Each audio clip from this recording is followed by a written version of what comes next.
In 2015, the woman was 39 years old and had been married to her high school sweetheart for 20 years. They were each other's first and only love. Her husband adored her, regularly complimenting her and treating her as an equal, not putting her on a pedestal, but showing his deep love and respect. Together, they raised 4 children. 2 sons, ages 18 and 16, and twin daughters, age 13. Her husband was well loved by her family, especially her brother, whom he had helped through difficult times. He was known as a reliable person everyone could depend on. Although their relationship seemed perfect on the surface, there were issues below the surface. The woman admitted she felt self-conscious about her appearance, especially after gaining weight. But her husband continued to reassure her of her beauty and remained deeply attracted to her. She noted that her husband's desire for her never faded, even after 2 decades. However, she wasn't reciprocating his affection. They would argue occasionally, often about intimacy, as she wasn't as interested as he was, which led to a decreasing frequency of their intimate moments. Despite his patience, she continued to distance herself. Her mindset began to shift when she decided to work on herself physically, losing a significant amount of weight through a rigorous gym routine, including yoga and Pilates. This transformation gave her newfound confidence and attention from others. Around this time, a new, younger manager started at her workplace, and he quickly began showing interest in her. Initially, she ignored his flirtation, but over time, she found herself engaging in it, developing an emotional affair with him. She was drawn to the thrill and excitement of the attention from someone new, something she hadn't felt in a long time with her husband. As her affair with her boss grew, her husband sensed something was wrong. He confronted her after noticing she seemed disgusted when he tried to show affection, unaware that her reaction was due to her guilt and thoughts about her affair partner. Eventually, feeling caught between guilt and excitement, she arranged to meet her boss at a cafe, planning to end things. But instead they kissed, and this led to a full-blown physical affair, lasting for 6 months. During this period, she treated her husband poorly, pushing him away and picking fights over small issues.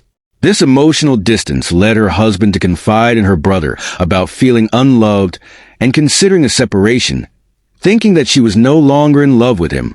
This conversation finally snapped her out of her infatuation, making her realize what she was risking.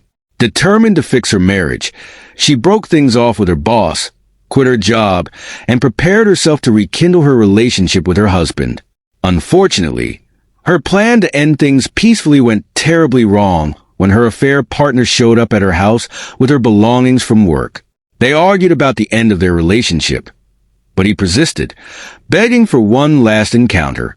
Despite her intentions, she gave in, and they went to the guest room. In the middle of their encounter, her husband walked in. The sight devastated him, and he immediately attacked her lover. Despite her attempts to intervene, her husband overpowered her and unleashed his rage on her affair partner, severely injuring him. Amidst the chaos, her husband composed himself enough to call the police, reporting his own actions. When the authorities arrived, they arrested him, leaving her to deal with the aftermath alone. The fallout was immediate and brutal. Her family was heartbroken and furious, especially her brother, who confronted her in shock and anger. Her children were devastated, refusing to speak to her. Her in-laws despised her for what she'd done to their son. Her affair partner required extensive surgery due to the injuries her husband inflicted, which only worsened her situation. Over the next 7 years, she faced the consequences of her actions, living in isolation. Her husband went to prison, and her children grew up resentful of her, cutting off contact. She spends her nights in regret, recognizing her selfishness and the damage she caused to everyone around her. The silence of her empty home now serves as a constant reminder of the life she ruined, reflecting on the family she once had and the trust she shattered. When I started my affair, I never anticipated the devastating chain reaction it would set off. My affair partner, AP, was someone I didn't fully know, and it turned out he was married, a fact he never shared with me. He never wore a ring, never mentioned a wife, and I was oblivious. Learning this made me feel even worse about everything. When my affair was exposed, my life shattered.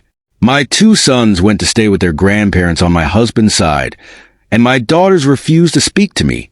My husband, who I was now estranged from, wanted nothing to do with me.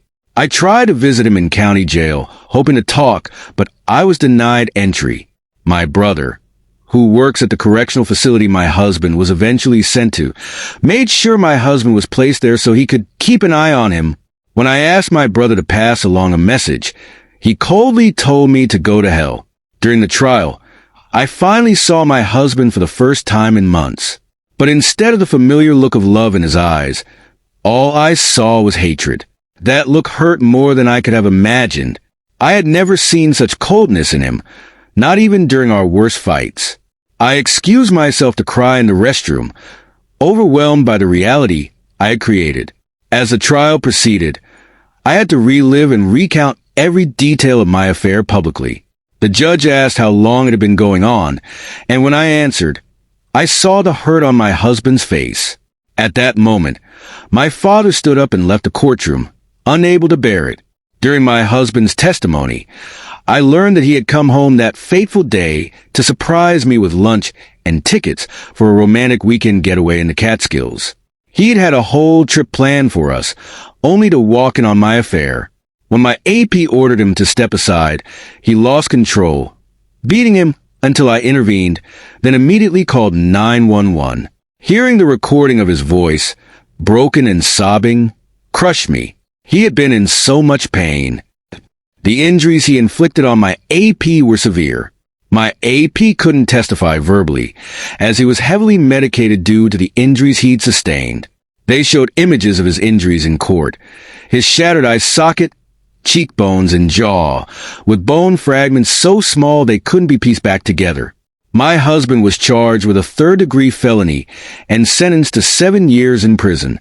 When the sentence was announced, my sons protested, shouting, and my daughters, along with his family, cried out in anguish, a sound that still haunts me. The first few months after the trial were torturous. My AP's estranged wife sued me for alienation of affection. My husband filed for divorce, and my eldest son moved out. My other son locked himself away in his room, and my twin daughters rebelled, angry and untrusting. My former sisters-in-law attacked me in public, and my husband's mother spat in my face when I tried to apologize. My own father and brother stopped speaking to me, unable to understand or forgive. I struggled financially as well. I was essentially blacklisted in my field because of the scandal, and my accounting firm let me go. I used up most of our savings and barely managed to keep the house. Eventually, I found work in retail and did seasonal work for H&R Block to make ends meet. I tried to visit my husband in prison and sent letters regularly, but every visit request was denied, and every letter was returned unopened. This was when the depression fully set in. I cried almost daily, often in the shower where no one would hear me. My mother tried to defend me, which strained her relationship with my father. My brother cut off all communication, and most of my longtime friends distanced themselves, unsure of how to support me. The guilt was unbearable, and thoughts of disappearing or ending everything crept in. I eventually started seeing a therapist who pointed out that I had taken my husband for granted, treating him more like a comfortable friend than the man who loved and desired me. She was right. I had lost sight of what he truly meant to me. Over the following year, the silence from my children was the hardest to bear. They would grab dinner and retreat to their rooms, refusing to engage with me. I had several breakdowns, begging them to speak to me, but they remained distant. My brother got married and invited my kids, but not me. I continued trying to visit my husband, hoping he might one day forgive me, but every attempt was met with rejection. Then one day, out of nowhere, my brother came to my house. I was thrilled at first, thinking he was ready to reconnect, but he was there to scold me. He told me my husband had been attacked in prison. An inmate had tried to assault him, and he was stabbed in the stomach while defending himself. Hearing my brother say, "You did this," shattered me all over again. I tried to visit my husband in the infirmary, but I was still denied. For 4 more years, I wrote letters, every single one returned. I was grateful that our children continued to visit him regularly, though. Through them, I learned that after his attack, my brother arranged for him to be placed in protective custody. My sons went off to college, attending the same school my husband had, and refused to communicate with me. My daughters, while still rebellious, seemed a bit happier after seeing their father. My brother, despite his anger toward me, helped keep the twins in line, though he rarely spoke to me. Even when his wife had their first child, I wasn't welcome at the hospital. My mother kept me updated on family matters, while my father ignored me altogether. Then, this past May, my sons unexpectedly came home, staying for 4 months. They began to speak with me again, sharing updates about their lives. My eldest had a girlfriend, my second son was on his college's track team, and my daughters were talking to me again. It was a bittersweet time. Seeing my children smile and feeling a glimmer of normalcy in our home was precious, yet I knew I still had a long way to go. In August, I started planning a birthday party for the twins. When I excitedly told them, they asked if we could celebrate on a different day. Confused, I asked why, and one of them told me, because Dad is throwing us a party and I don't want you near him. It was then I found out my husband had been released from prison in April for good behavior. My children's newfound happiness wasn't because we were healing. It was because they had their father back. I tried to contact him, needing to talk, but he refused to take my calls. I went to my brother's house with the letters I'd written over the years, hoping to see him. When I arrived, I saw him briefly through a crack in the door, and I called out his name. My brother asked me to leave, but as I reached the driveway, I heard his voice. I turned around, and he was walking towards me. The mother begins by describing a painful moment of rejection when she attempted to reconcile with her ex-husband. She approached him, emotions running high, and immediately started crying, feeling the weight of her mistakes. When she tried to hug him, he handed her back the letters she had written to him, letters in which she had poured out her regrets and apologies. He coldly said, "You forgot this," and walked away, leaving her devastated. She watched him disappear back into his house, and at that moment, she felt the overwhelming sorrow of seeing her children watching her from the doorway, their faces devoid of the love they once had for her. This realization hit her hard. Her children, who once adored her, were now merely tolerating her presence. Overwhelmed with guilt and regret, she yearned to fix her mistakes, to take responsibility for the selfish choices that had torn her family apart. She wanted to express to them all, her ex-husband and her children, that she deeply regretted her actions and missed the life they once shared. She longed for a second chance to mend the broken bonds. Yet, a part of her was resigned to the fact that, even if by some miracle they forgave her, things would never be the same. She felt she didn't deserve forgiveness, but the desire to reconcile with her family burned within her. While she was struggling to make peace with her past, she learned that her ex-husband's ex-wife had started visiting him about 2 years ago. While this news didn't bother her as much as she thought it would, it reminded her of the time lost and the chance she had thrown away. Her heart still ached for her ex-husband, wishing for his forgiveness and hoping, even faintly, that they could rekindle the connection they once shared. The son, meanwhile, recounts how he stumbled across his mother's public confession, which she had posted on a forum to seek support from others. This confession, filled with details about their family, triggered painful memories and left him feeling angry and betrayed.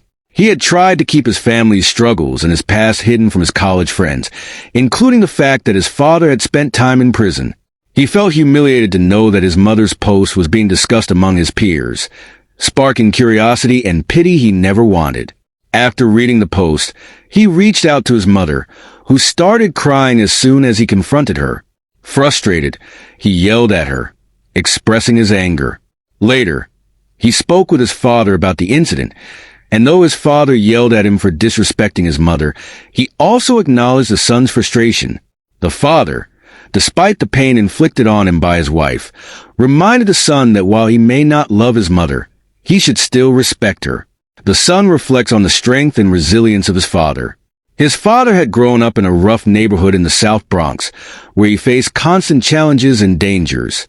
Despite this, he prioritized his education, fighting off anyone who tried to mess with him just so he could go to school in peace. At 15, he lost his father to cancer and had to step up to support his family, working to provide for his two younger sisters and continuing to pursue his education. Through these hardships, the father developed a philosophy of treating one's spouse as an equal. He taught his son that a woman wouldn't respect a man who placed her on a pedestal, as she would always be looking down on him from that position. His father believed in showing love through support, encouragement, and respect, values he had seen modeled by his own father and stepfather. The son remembers his parents' love story, one filled with tenderness and respect. His father would serenade his mother, buy her flowers on random days, and write love letters, keeping the romance alive even as they grew older. The father modeled the kind of husband, friend, and man the son wanted to become. And for years, his mother reciprocated, being his father's cheerleader and confidant. Then, it all changed when his mother had an affair.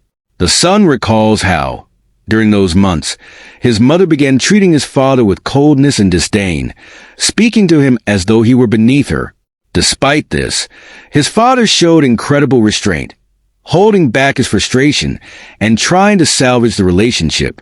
Through these two perspectives, we see the profound impact of betrayal on a family. The mother is trapped in regret, haunted by her choices, while the son struggles with anger toward his mother and sadness for his father, a man he deeply respects and admires. The father, despite everything, continues to hold himself to the values he instilled in his children: dignity, respect, and integrity, showing them what it means to be resilient in the face of heartache. I remember the moment vividly when my father returned my letters. I was overwhelmed with emotion, and I immediately burst into tears. As I hugged him tightly, he coldly handed me back the letters and said, "You forgot this." Watching him walk away felt like a dagger to my heart. I begged him to talk to me, to explain everything, but he just turned and walked back into the house, leaving me alone. My children were watching from the doorway, and in that moment, I felt the weight of their disapproval. It hurt to realize that they were merely tolerating my presence, lacking any warmth or love in their eyes. I desperately wanted to fix this, to convey to them how selfish I had been. I yearned to tell my husband how much I missed him, to express my deep remorse for shattering the life we had built together. Yet, as I pushed through my daily routines, I was haunted by the knowledge that my actions had consequences. It was particularly painful to learn from my mother that my husband's ex-wife had been visiting him. I felt indifferent about it. My only desire was for my husband to forgive me and to rekindle our connection. I longed for him to see me as he once did, to have my children by our side, and to feel whole as a family again. However, deep down, I recognized that I didn't deserve the second chance. Even if we somehow reconciled, things would never be the same again because of my selfishness. I often found myself wishing I could turn back time and undo everything I had done. This emotional turmoil was exacerbated when I stumbled upon a post from my mother, openly discussing how my selfishness had ruined our family. I've been an active member on Reddit, often sharing my thoughts and experiences anonymously, so I used a throwaway account to avoid anyone I know connecting me to the situation. I've worked hard to keep my past under wraps. My college friends have no idea that my father was in prison, nor do I want them to. But when I overheard people discussing my mother's post, it dredged up feelings I had tried to suppress. I reached out to my mother, only to be met with her typical theatrics. Frustrated, I yelled at her. When I visited my father, he also expressed his anger toward me, though it was mainly for the language I had used. He always emphasized the importance of respecting my mother, even when it was difficult. However, I found it hard to respect someone who had caused so much pain. My father had struggled throughout his life, and he often recounted stories of how he had to navigate his upbringing in tough neighborhoods. He worked hard to ensure his family had a better life, always emphasizing gratitude for our circumstances. He spoke of joining a gang at a young age just to be left alone to pursue his education. Despite his rough beginnings, he was a good man who taught me the value of kindness, respect, and resilience. He adored my mother and treated her with love and admiration. They were a couple that others envied, always affectionate and supportive of one another. Even as their marriage began to deteriorate, he maintained hope that they would work through their issues, believing it was simply stress from her job. When my mother quit her job, I thought that might alleviate the pressure on their relationship. But then everything changed when my father was arrested. The embarrassment of having my father's arrest become the topic of school gossip was unbearable. I couldn't look at my mother. Her actions felt like a betrayal. I moved in with my grandmother, unable to face her. When I visited my father in prison, he couldn't bear to look at me either, ashamed and feeling like he had failed both as a husband and a man. He blamed himself for not considering the consequences of his actions, even as my heart ached for him. Listening to the 911 call during the trial was devastating. My father was distraught, begging for help and confessing that he believed he had killed someone. Hearing him cry and refer to my mother as the love of my life shattered me. It felt like a painful confirmation of all the turmoil our family had endured. My mother attempted to act as a character witness for my father in court, despite our objections. I couldn't understand why she would want to prove her love for him at such a difficult moment. During her testimony, she revealed how long she had been with another man, and I truly believe that this contributed to my father's conviction. I was convinced that had we had a competent lawyer instead of a public defender, my father might not have gone to jail. The fallout from this experience left deep scars on our family. I struggled with anger issues. My brother turned to alcohol, and one of my twin sisters faced suicidal thoughts. Meanwhile, my mother seemed focused solely on reconciling with my father, leaving me to pick up the pieces from my siblings. Throughout my time at college, I wanted nothing to do with my mother. I became the surrogate parent to my siblings while juggling a full-time job in school. I even sent money to help with bills, while my mother painted a picture of managing everything on her own. It was difficult to watch her struggle, but I felt she should have acknowledged the support she received. When my father was stabbed, I felt my world shatter again. The last time I saw him, we had laughed about his muscular physique, jokingly calling it the prison body plan.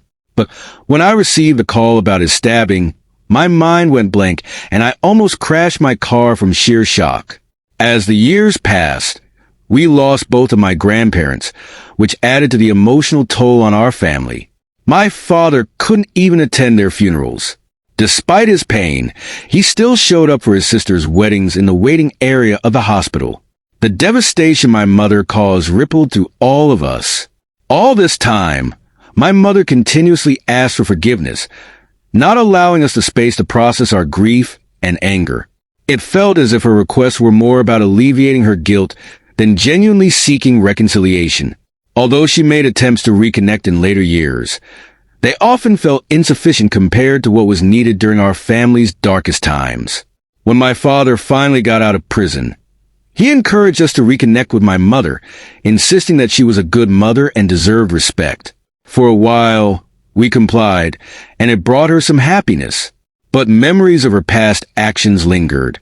My father struggled to find work initially, but eventually, one of his former clients came through for him. Then, the twins revealed something unexpected.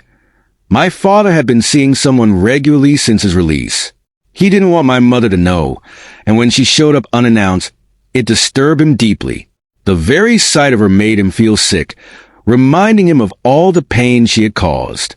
As for her claims about the ex-wife visiting, the truth is that this woman had been seeing my father weekly for over 3 years. It hurt to see my mother cling to the fantasy of a reunion with him. If she genuinely wanted to mend fences with her children, she should have reached out to me directly instead of airing our family's struggles publicly. Her recent post was a selfish act, exposing our family's deepest wounds for all to see. In the end, my father told me that my mother was just the mother of his children, nothing more. The gravity of her actions had created a rift that may never fully heal.